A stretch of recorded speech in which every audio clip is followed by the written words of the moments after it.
How you guys doing today? It's Anthony Ganji. Welcome to another episode of On the Line. Hey guys, I want to talk about isolation of staff. It's a segment that I cover in my inmate manipulation course, but definitely worth revisiting here on the Guardian RFID channel. Isolation of staff is a game that inmates play that is very dangerous. What they do is they do what they can to separate staff from their support. It's a game where they build animosity and ultimately that separation where when you have that officer and they don't know what to do, they're forced to go to the inmate population. Because again, they've been stranded and the inmates have done what they can to fuel that level of animosity. Also, perspective that gets created.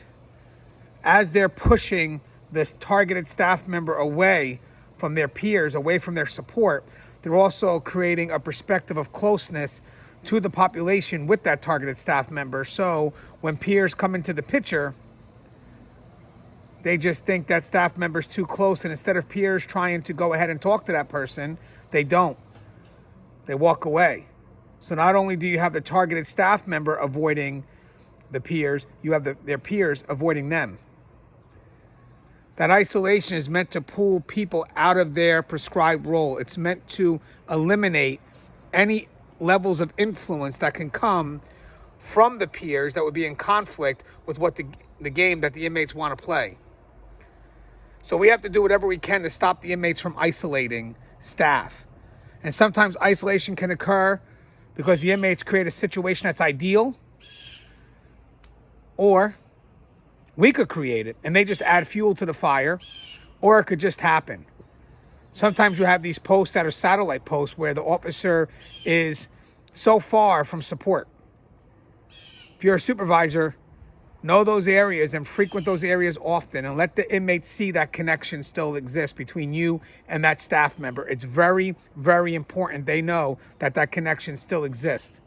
If that connection still exists, there is no isolation. Also, there are times where you have staff that are just disgruntled and nobody wants to be around someone that's negative and bickers all the time.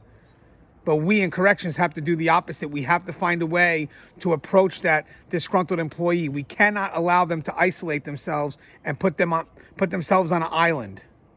We have to do what we can to stop isolation. We have to do what we can to stop the inmates from playing this very, very deadly game. As always, guys, just a topic I wanted to get out there. Don't forget, guys, subscribe to this channel. Guardian RFID is a lot of great content and more to come. Stay safe.